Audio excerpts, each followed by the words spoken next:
Good morning, all of you. It's Deepak Sani, your physics teacher.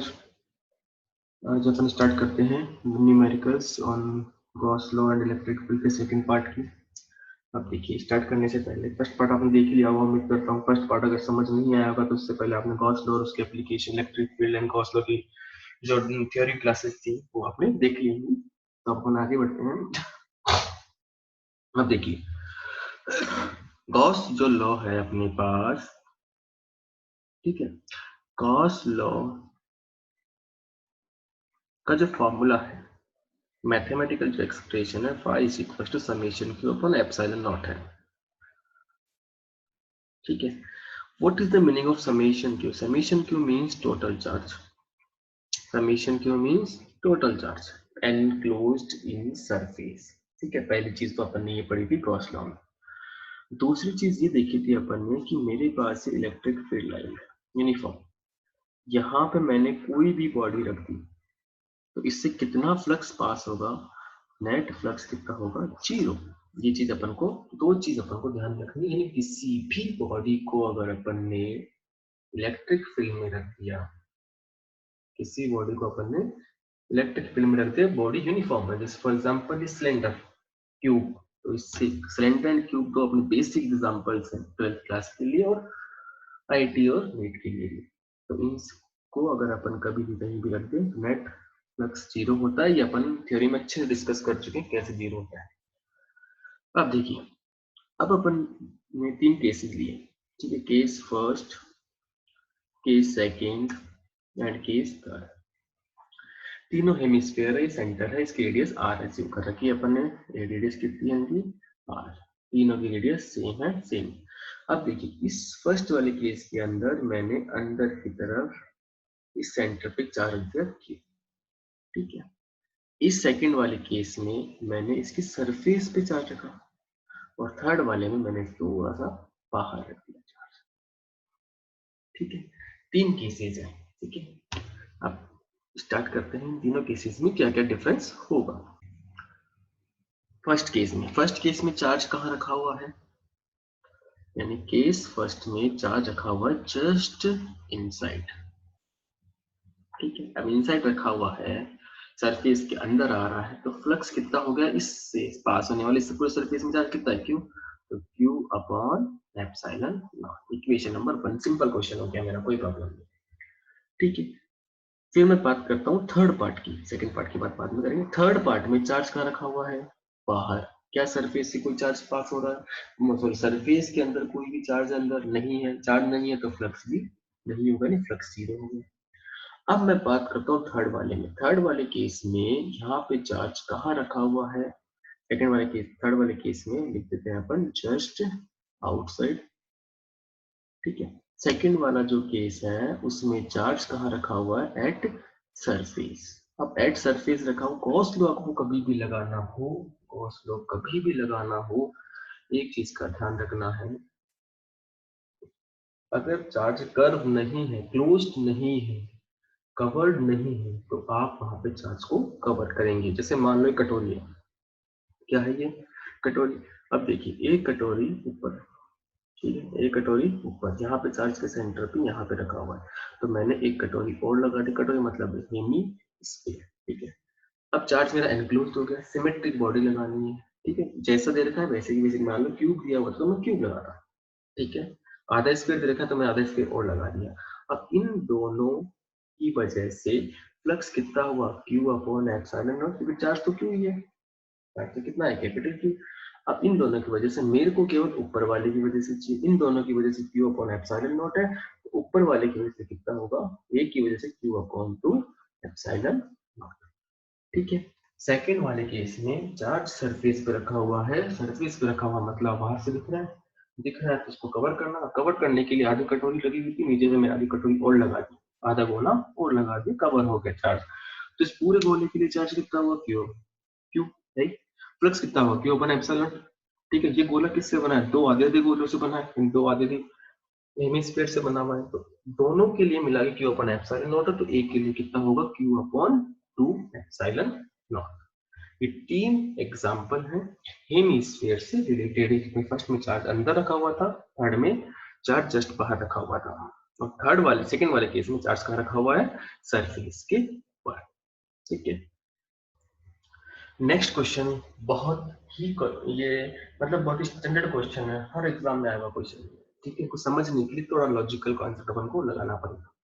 देखिए ये cube दे रखा है अपन को, इस क्यूब में ये साइड दे दिया अपन ने ए बी, साइड्स का नाम दे देते हैं सी डी ई एफ जी और H।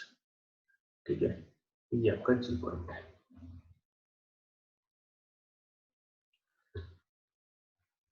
अब मैंने 2 पॉइंट और ले लिए हैं। ठीक है, 2 पॉइंट कौन कौन से लिए हैं, एक तो जो ए बी साइड है इसका ये सेंटर पॉइंट यहाँ पर ये ले लिया मैंने, सपोज एम। एक इसी लाइन पे इसी सरफेस पे यानी कि A B C D surface पे एक इसका सेंटर पॉइंट ले लिया मैंने एन। ठीक है, ये अपन ने भी एज्यूम कर लिया। अब इसका अपन क्वेश्चन देखते हैं, क्वेश्चन क्या है और क्या क्या पूछा जा सकता है। चलिए अब देखते हैं। सबसे पहले देखो एक पॉइंट और ले लेते हैं इसमें, इसके बीचों बीच इस क्यूब का सेंटर पॉइंट ये ओ पॉइंट, ओरिजिन कौन सा पॉइंट है ये, ओरिजिन यानी कि सेंटर पॉइंट। अब मैंने फर्स्ट जो क्वेश्चन बहुत अच्छा क्वेश्चन है, लॉजिकल क्वेश्चन है, समझने की कोशिश करना। फर्स्ट मैंने चार्ज कहाँ पे रखा, सबसे पहले सेंटर पे रख दिया। कहाँ पे रख दिया, एट सेंटर। एट सेंटर पे मैंने चार्ज रखा क्यू। ठीक है, तो मेरे से पूछा फाइंड फ्लक्स इन, इस क्यूब से कितना फ्लक्स पास होगा, फ्लक्स थ्रू क्यूब। कब, जब चार्ज कहाँ रखा हुआ है, सेंटर पे रखा हुआ है। अब देखिए चार्ज सेंटर पे रखा हुआ, अंदर रखा हुआ, अंदर रखा हुआ मतलब क्लोज रखा हुआ, क्लोज है, क्या है क्लोज्ड है, क्लोज तो कोई प्रॉब्लम ही नहीं है। तो फॉर्मूला क्या हो, Q upon epsilon not, cube से पास होने वाला फ्लक्स हो गया। अब मेरे से पूछा कि क्यूब में कितनी सरफेस है, भाई 6 है, 6 में से एक सरफेस से कितना फ्लक्स पास होगा। अब एक सरफेस से कितना फ्लक्स पास होगा, देखिए ये चार्ज किसी कांटेक्ट में नहीं है, कोई कांटेक्ट में किसी सरफेस की। ठीक है, अभी जो फ्लक्स पास होगा वो 6 की 6 सरफेस से पास होगा, ऊपर नीचे लेफ्ट राइट राइट राइट सब जगह से पास होगा, 6 की 6 सरफेस से पास होगा। ठीक है, अब 6 की 6 जगह से पास होगा, तो एक सरफेस के लिए फ्लक्स थ्रू वन सरफेस, एक सरफेस के लिए कितना होगा, Q upon 6 epsilon not, 6 epsilon not. ये हो गया फर्स्ट केस। ठीक है, समझ में आया, नहीं समझ में आया तो थोड़ा पीछे रिवर्स करके आप दोबारा देख सकते हैं। सेकंड केस, अब मैं चार्ज कहाँ रख रहा हूं, एट सेंटर वन फेस, कोई सा भी एक फेस हो उसके सेंटर पे रख रहा हूं ऑफ क्यूब। फॉर एग्जाम्पल कौन सा पॉइंट, पॉइंट, ठीक है, चार्ज कितना है, क्यू रख दिया मैंने। ठीक है, यानी एंड पॉइंट पर, यानी यहाँ पे चार्ज रख दिया मैंने क्यू। अब यहाँ पे चार्ज रखा, सरफेस पे रखा है, क्लोज नहीं है, क्लोज नहीं है तो मैं डायरेक्ट फॉर्मूला नहीं लगा सकता। सही बात है, नहीं लगा सकते, तो मेरे को चार्ज को कवर करना पड़ेगा। कवर कैसे करूंगा, ये क्यूब दे रखा है, इसके जस्ट यानी कि ए बी सी डी, ध्यान से देखिए इस फेस के साथ में मैं दूसरा क्यूब लाके रख दूंगा तो चार्ज मेरा कवर हो जाएगा। चार्ज क्या हो जाएगा, मेरा कवर हो जाएगा। और चार्ज कवर हो गया तो कितने क्यूब में कवर हुआ, 2 क्यूब में। जैसे मान लो ये एक सर, ये एक क्यूब था अपने पास, थोड़ा समझने की कोशिश करना, दूसरा क्यूब मैं यहाँ लाके रख दूंगा। ठीक है, चार्ज कवर हो गया। इन दोनों क्यूब की वजह से फ्लक्स कितना होगा, चार्ज तो वही क्यू अपॉन एप्सिलॉन नॉट। ये फ्लक्स किसकी वजह से है, सिस्टम की वजह से, दोनों की वजह से। ठीक है, एक क्यूब के लिए कितना होगा 5, एक क्यूब के लिए कितना होगा क्यू अपॉन 2 एप्सिलॉन नॉट। ठीक है, ये समझ में आ गया। अब फाई निकालना है एक सरफेस के लिए। अब देखिए चार्ज कितनी सरफेस से कांटेक्ट में है, उस एक क्यूब की बात कर रहे हैं, एक क्यूब की जो क्वेश्चन में एक ही सरफेस में बची कितनी 5, तो वो फ्लक्स जो होगा वो कितने में डिवाइड हो जाएगा 5 में, यानी कि मेरा जो आंसर होगा Q अपॉन, तो एप्सिलॉन नॉट ये पूरे उसका हो गया, ये कितने पार्ट में डिवाइड होगा, ये कैसे निकालना है अपन को, चार्ज कहाँ रखा हुआ है, उसकी रिमेनिंग सरफेसेस कितनी है उन्हीं से तो फ्लक्स पास होगा, तो बची कितनी 5, 5 से डिवाइड करके ये हो गया अपना Q upon 10 epsilon not. Second question समझ में आ गया, ठीक है। अब अपन थर्ड क्वेश्चन देखते हैं। अब मैं जो नेक्स्ट क्वेश्चन देख रहा हूं उसमें मैंने जो चार्ज रखा, थर्ड क्वेश्चन में मैंने जो चार्ज रखा वो कौन से पॉइंट पे रखा, एम पॉइंट पर।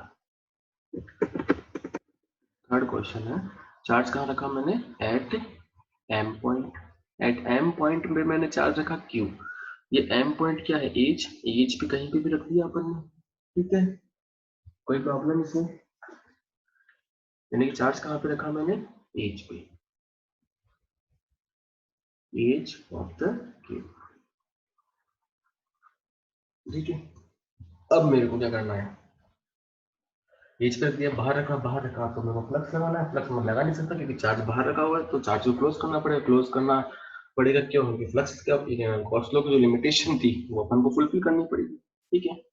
अब सोचिए मैं कितने क्यूब लगाऊं इसमें, इसमें मेरे को 3 क्यूब लगानी पड़ेगी। देखिए समझने की कोशिश करना, ये एक क्यूब था ये अपने पास,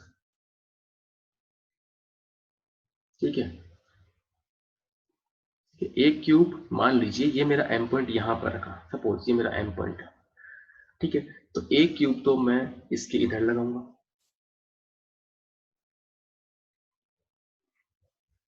ठीक है। सिमेट्रिक क्यूब लगाने, क्यूब के पास क्यूब रखना, टेढ़ा मेढ़ा क्यूब नहीं रखना है, तो 2 क्यूब रख दिए। अब मेरे यहाँ पे रखा हुआ है, यहाँ पे रखा हुआ है मतलब ये अगर मैं गौर से देखूं तो ऊपर से दिखेगा, ऊपर से अगर 2 क्यूब भी लग रहे हैं, 2 क्यूब और लगाने पड़ेंगे, टोटल कितने क्यूब लग गए, 4 क्यूब, ठीक है। मान लिया, ये देखिए दोबारा देख लीजिए डायग्राम में, ये एम पॉइंट पे मैंने यहाँ रखा, ठीक है, ए बी के मिड पॉइंट पे रख दिया मान लीजिए, तो एक क्यूब तो मैं इसके जस्ट बगल में लगाऊंगा। अब मेरे को चार्ट नीचे से दिख रहा है, तो चार्ट नीचे से दिख रहा है, तो मेरे को क्यूब लगाने, सिमेट्रिक क्यूब लगाने हैं, तो ऐसे कैसे 2 क्यूब मेरे को नीचे लगाने पड़ेंगे ताकि चार्ज कंप्लीटली कवर हो जाए, ठीक है। और 4 क्यूब आ गए, इन 4 क्यूब से एनक्लोज चार्ज कितना हुआ, क्यूब, वही चल रहा है, एक ही था ना क्यूब, तो 5 सिस्टम का हो गया क्यू अपॉन एप्सिलॉन नॉट।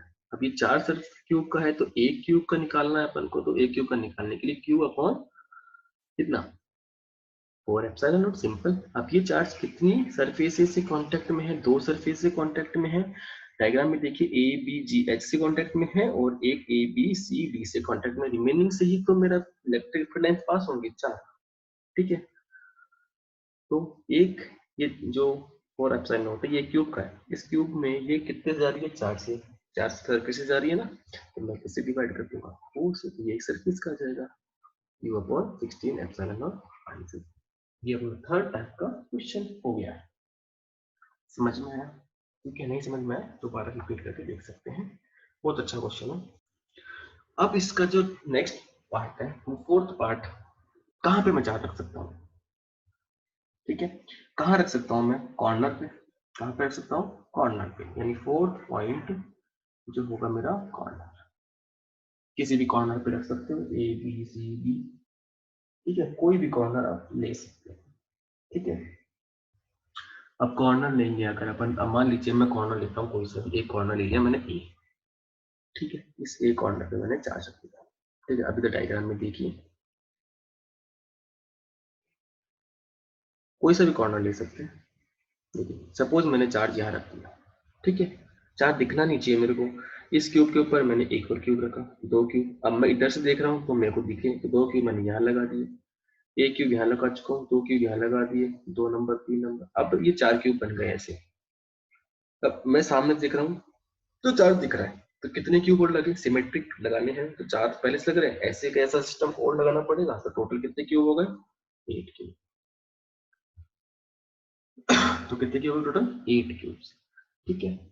दोबारा देख लीजिए, अगर ये है मेरे पास, ये कॉर्नर ये है ऐसे, ठीक है, ये इसका बॉटम पे कॉर्नर पे रख दिया, ठीक है, मैं एक इसके इधर लगाऊंगा, अब चार्ज मेरे को नीचे से दिख रहा है, नीचे दिख रहा है तो मैं 2 क्यूब और लगा दूंगा नीचे, ठीक है। अब मैं जस्ट इसके सामने बैठा हूँ, तो सामने बैठा हूँ तो 4 क्यूब लग चुके, तो मेरे को 4 क्यूब और लगानी पड़ेंगे। सिमेट्रिक क्यूब लगाते हैं तो टोटल कितने क्यूब लगा दिए अपन ने? 8 क्यूब। कितने क्यूब लगा दिए? तो इन टोटल सिस्टम यानी 8 क्यूब के लिए फ्लक्स कितना हो गया? ये एक क्यूब के लिए कितना होगा? Q upon 8 epsilon not. ठीक है। अब ये चार्ज कितनी सरफेस से कांटेक्ट में है? ये क्यूब का निकाल लिया। 3 सरफेस से कांटेक्ट में, रिमेनिंग कितनी बची? 3। तो एक सरफेस के लिए कितना होगा? रिमेनिंग का अपन डिवाइड कर देते हैं क्योंकि रिमेनिंग से ही फ्लक्स पास होगा। क्यू अपॉन 8 एप्सिलॉन नॉट, तो टोटल फ्लक्स हो गया एक क्यूब से। ठीक है। उस एक क्यूब में कितने सरफेस से पास होगा? 3 से, तो एक के लिए क्या करना पड़ेगा? 3 का डिवाइड। ठीक है। तो ये हो गया मेरा सरफेस के लिए 5 surface is equal to q upon 24 epsilon not. ये हो गया मेरा एक क्यूब का बहुत अच्छा सा क्वेश्चन। चलिए अब आगे देखते हैं। अब जो लास्ट वाला क्वेश्चन था उसमें अपन ने चार्ज सेंटर पे रखा, एजिस पे रखा, कॉर्नर पे रखा, तो उसमें बहुत सारे क्वेश्चन बन गए थे। 4 के इसके थे, 4 के 8 आंसर अपन ने निकाल दिए थे। 8 आंसर निकाले थे, तो क्वेश्चन कैसे भी आ सकता है। अब उसका एक एग्जांपल दिखा देता हूँ क्वेश्चन कैसे। देखिए, a charge q is placed in the center of a cube of side L। Side दे रखी है आपको L, ये क्यूब दे रखा है। What is the electric flux passing through the opposite faces of the cube. यानी एक मान लीजिए चार्ज में रखा सेंटर पे क्यूब, तो एक तो ये फेस, इससे कितना फ्लक्स पास होगा? ठीक है। और एक ये फेस, इन दोनों फेसेस से कितना फ्लक्स पास होगा, ये मेरा क्वेश्चन पूछा है। चार्ज कहाँ रखा हुआ है? सेंटर पे, क्लोज्ड सरफेस में रखा हुआ है। तो इस टोटल एक फ्लक्स यानी एक क्यूब के लिए चार्ज कितना होगा? Q upon epsilon not. ठीक है। इसमें चार्ज अंदर रखा हुआ है। अगर मान लो एजेस पे रखा होता तो 2 3 और अपन को लगानी पड़ती, वहां सिस्टम का निकालती, फिर क्यूब का निकालती। यहाँ कोई प्रॉब्लम नहीं, सेंटर पे चार्ज रखा, अंदर दे रखा, पहले से एनक्लोज्ड है। तो 5 cube is equal to q upon epsilon not. ठीक है। अब ये जो है क्यूब से पास हो रहा है, और क्यूब की कितनी सरफेस से पास हो रहा है?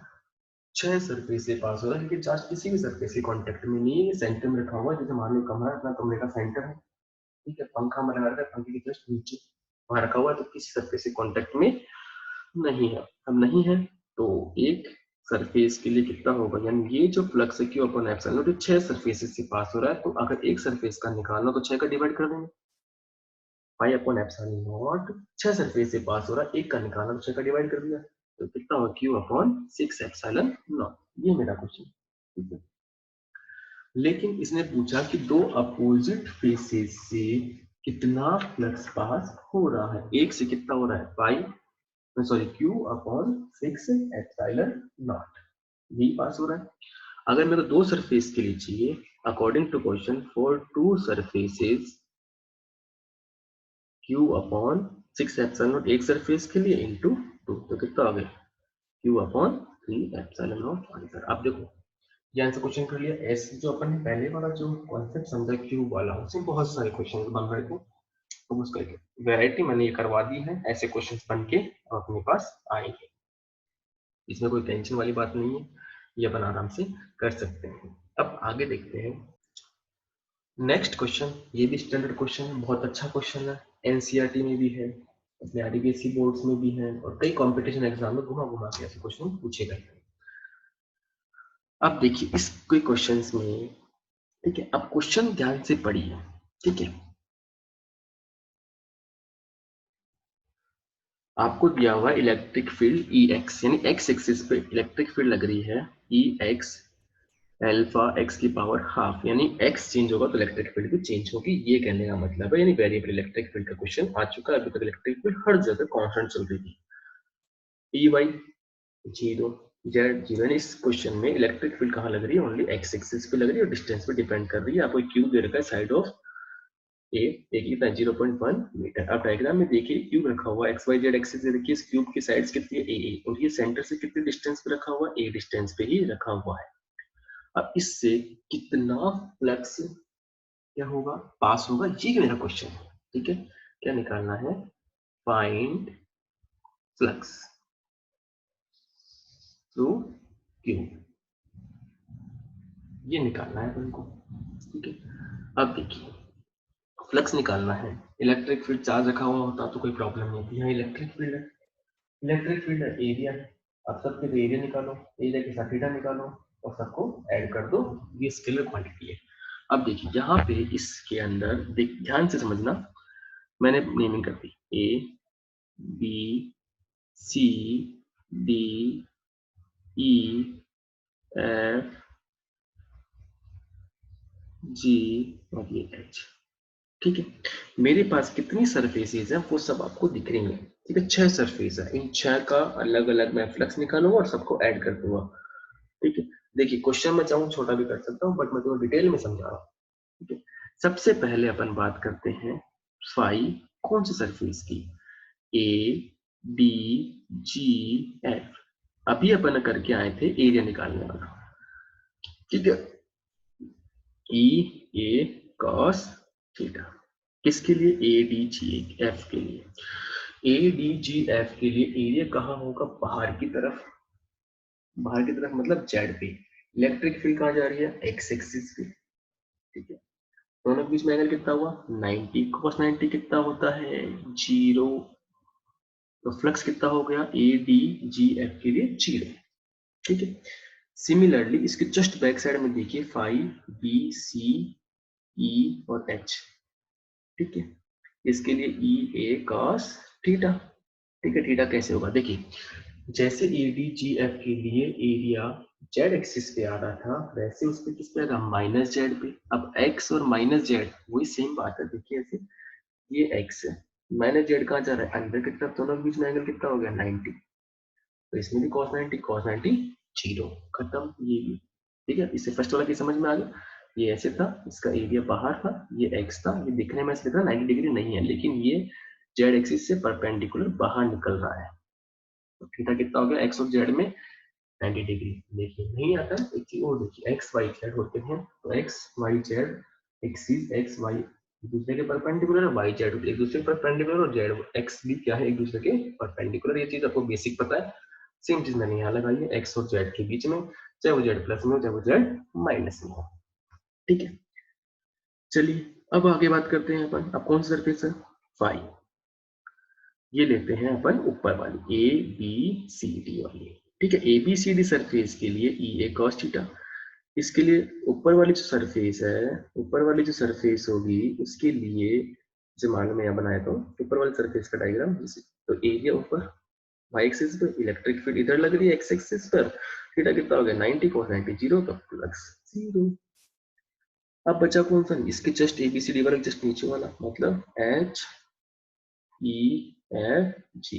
ठीक है, ई ए कॉस थीटा, इसमें भी क्या होगा, थीटा 90 हो जाएगा, cos 90 0। क्यों, क्योंकि जो एरिया होगा वो कहाँ होगा, माइनस वाई में, इलेक्ट्रिक फील्ड एक्स एक्सिस में, दोनों के बीच में एंगल कितना हुआ, कितना हुआ देखिए, ये माइनस वाई में लग रहा है इलेक्ट्रिक फील्ड, इधर लग रहा है एक्स एक्सिस पे, थीटा कितना हो गया 90, cos 90 0, खत्म। यानी 4 सरफेसेस के लिए फ्लक्स 0 आ गया। अब बची कितने सरफेस, 2 सरफेस। ठीक है, अब इन 2 सरफेसेस के लिए देखते हैं,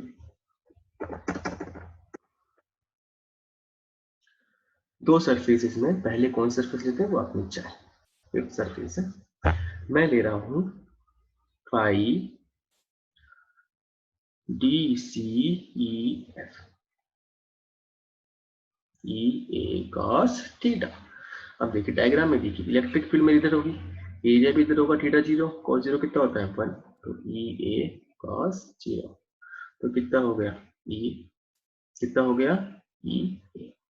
अब इलेक्ट्रिक फील्ड कितना है मेरा इस सरफेस पे, अब इलेक्ट्रिक फील्ड है एक्स पे डिपेंड, तो मेरी ये जो सरफेस है डी सी, डायग्राम में देखिए D C E F, centre से कितने डिस्टेंस पे है, क्या ए और ए 2 ए पे है, ए डिस्टेंस क्यूब की और ए क्यूब की साइड, तो कितना हुआ इलेक्ट्रिक फील्ड हो गया अल्फा 2 ए की पावर 1 बाई 2, एक्स की वैल्यू पुट कर दी, और एरिया कितना हो गया, साइड दे रखी है तो ए स्क्वायर, तो ये हो गया मेरा अल्फा 2a, यानी कि अल्फा, और अगर मैं चाहूँ तो अंडर रूट 2 लिख सकता हूँ उसको, और ए स्क्वायर और आधा 2 और आधा ढाई, ढाई मतलब 5/5/2।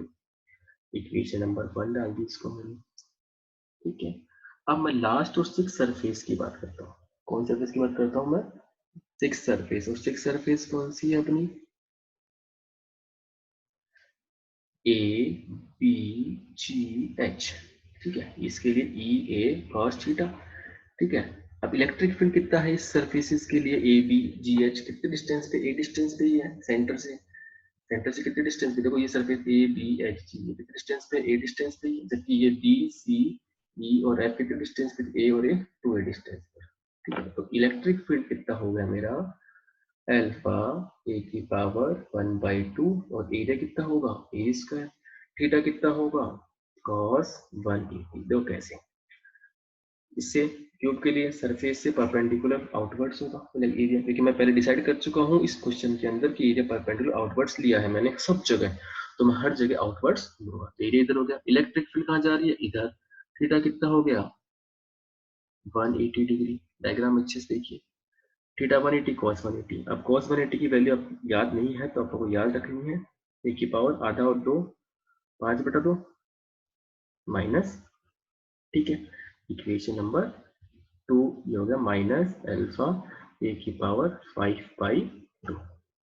कोई प्रॉब्लम इसमें, ये दो सरफेस इसका निकालिए, अब नेट फ्लक्स निकालना है। तो अब अपन इसका फाइनल सॉल्यूशन देखते हैं। देखिए स्टार्टिंग के 4 जीरो हो गए थे, बचे कितने 2, ठीक है, तो five net is equal to five कौन सा D C E F plus five A B G H, ठीक है, ये कितना था अल्फा अंडर रूट 2 ए की पावर 5/2, ये कितना था माइनस अल्फा ए की पावर 5/2, अल्फा कॉमन आ गया, ए की पावर 5/2 कॉमन आ गई, तो ये हो गया रूट 2 माइनस 1, अल्फा इज 800 आपको दिया हुआ है, ए की पावर 5/2 रूट 2 माइनस 1, ये मेरा आंसर हो गया। अब इसमें ए की वैल्यू दी हुई तो आपके लिए पुट करके 0.1 दे रखा तो 0.1 सॉल्व कर दो, ठीक है, ये हो गया अपना स्टैंडर्ड क्वेश्चन, अच्छा क्वेश्चन था। अब देखते हैं आगे नेक्स्ट क्वेश्चन, बहुत अच्छा क्वेश्चन है, लॉजिक अच्छा है इस क्वेश्चन में। देखिए कई बोर्ड के एग्जाम्स में क्वेश्चन आया हुआ है ये, ठीक है, अपने आरपीएससी सीबीएसई सब जितने भी एग्जाम्स हैं सब में क्वेश्चन आया हुआ है, क्वेश्चन है ये अच्छा क्वेश्चन कार्ड कहते हैं इसे। चलिए अब देखते हैं क्वेश्चन क्या है, पढ़िए क्वेश्चन। एक सिलेंडर दे रखा है, ठीक है, and in the positive x direction of for x1 and uniform with same magnitude but in the negative x direction for negative x, electric field यहाँ पर पॉजिटिव x के लिए पॉजिटिव में है, नेगेटिव के लिए नेगेटिव में दे रखी क्वेश्चन में। और इलेक्ट्रिक फील्ड देखिए 200 i cap for x is greater than 0 and minus 200 i cap x is less than 0। ये राइट हैंड सिलेंडर लेंथ दे रखी 20 centimetre, radius 5 centimetre and centre at the origin, ये है ओरिजिन देखिए diagram, ठीक है, और एक फेज +10 पे है तो दूसरा -10 पे है। सपोज ये वाला मेरा +10 और वो वाला -10 पे है, ये ओरिजिन 0 और ये 0 पे है। First what is the net outward flux through each flat face, what is the next question, what is the flux through the side of the cylinder, ठीक है, what is the net outward flux through the cylinder, ठीक है, अपन तीनों चीज A B और सी मैं तीनों एक साथ करने वाला हूँ, ठीक है। फर्स्ट क्वेश्चन क्या है, फ्लैट फेसेस, फ्लैट फेसेस मतलब लेफ्ट और राइट वाली की बात कर रहा है, ये किसकी बात कर रहा है, राइट फेस और लेफ्ट सिलेंड्रिकल फेस। देखिए अब देखिए ये 0 0, मैं इस सरफेस की बात करता हूँ, इसके लिए इलेक्ट्रिक फील्ड प्लस में है कि माइनस में, प्लस में है क्योंकि x इज ग्रेटर देन 0 मतलब अपन +10 की तरफ है, तो इसकी इलेक्ट्रिक फील्ड इधर 290, इसका एरिया इधर, ठीक है, दोनों इसके लिए यानी कि ये है अपनी राइट वाली, तो फाइव जो राइट सरफेस है उसके लिए कितना होगा ई ए, ठीक है, मैं चाहूँ तो ऐसे भी कर सकता हूँ, ऐसी कोई दिक्कत नहीं, सिंपल कर देते हैं अपन cos थीटा। अब इलेक्ट्रिक फील्ड का मैग्नीट्यूड कितना आई के डायरेक्शन शो कर रहा है, तो 200 मैग्नीट्यूड है, तो 200 एरिया कितना दे रखा है 5 सेंटीमीटर है, तो एरिया जो होगा सर्कल का होगा पाई आर स्क्वायर, पाई रेडियस कितनी है इसकी 5 सेंटीमीटर यानी कि 0.05 मीटर का होल स्क्वायर, थीटा कितना है 0, cos 0 कितना होता है ये 1, जब आप इसको सॉल्व करेंगे तो ये आएगा लगभग 1.57, कितना आ जाएगा 200 को पाई से मल्टीप्लाई करना है, 0.05 का होल स्क्वायर लगभग 1.57 न्यूटन मीटर स्क्वायर पर कूलम, ठीक है। चलिए अब लेफ्ट वाले की बात करते हैं, इधर ही चलते हैं लेफ्ट वाले के पास। लेफ्ट वाला किस में है, माइनस में है। जब x माइनस में है, -10 पे पहुंच गए तो इलेक्ट्रिक फील्ड क्या है, -200। इलेक्ट्रिक फील्ड में इधर लग रही है, इधर माइनस साइन शो कर रहा है। पॉजिटिव होगा तो पॉजिटिव पे जाती है, नेगेटिव होगा तो नेगेटिव पे जाती है। ये इलेक्ट्रिक फील्ड इधर, एरिया भी इधर, ठीक है। तो फ्लक्स कितना हो गया, थीटा कितना हुआ, 0। तो 200 इंटू पाई, एरिया वही पाई आर स्क्वायर 0.05 का होल स्क्वायर। सॉल्व करोगे तो लगभग 1.57, ठीक है। ये कौन सा हो गया, लेफ्ट का निकाल लिया और राइट का निकाल लिया, बहुत अच्छी बात है।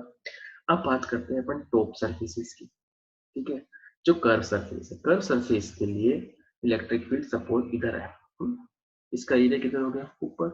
थीटा कितना हो गया, 90 cos 90 0, यानी कि पाई कर्व सरफेस के लिए कितना है, ई ए cos 90। अब वो कहाँ लिया मैंने, 0 से 10 के लिए, कहाँ से, 0 to +10। तो कितना हो गया फ्लक्स, 0। पाई कर्व वही ई ए cos, अब मैं ले रहा हूँ 0 से -10। अगर मैं -10 की तरफ भी चाहता हूँ, कहाँ देखा मैंने, -10 इधर गया, मैं इधर गया तो इलेक्ट्रिक फील्ड इधर, क्योंकि नेगेटिव में था। एरिया ऊपर, वापस थीटा कितना, 90 cos 90 0, तो ये भी कितना हो गया, 0। ये 0 to -10 में, तो कर्व सरफेस के लिए टोटल फ्लक्स कितना हो गया, 0, ठीक है। नेट फ्लक्स निकालना है तो लेफ्ट वाले को और राइट वाले को दोनों को आप ऐड कर देना, ठीक है। नेट फ्लक्स हो जाएगा 1.57 + 1.57, ठीक है। तो नेट फ्लक्स हो जाएगा आपका 3.14 पाई नेट। अब उसने फोर्थ क्वेश्चन पूछा, what is the net charge inside cylinder, pi total is equal to summation q upon epsilon not, है कि नहीं है, q upon epsilon not is equal to 3.14। Cross multiplication करके क्यू की वैल्यू निकाल सकते हो आप, और ये आएगी लगभग 2.8 × 10⁻11 कूलम। तो ये अपना हो गया सिलेंडर वाला क्वेश्चन, बहुत अच्छा क्वेश्चन था, लॉजिकल क्वेश्चन था, क्योंकि इसने क्या दे रखा था, सेंटर मान लिया सिलेंडर का 0, ठीक है,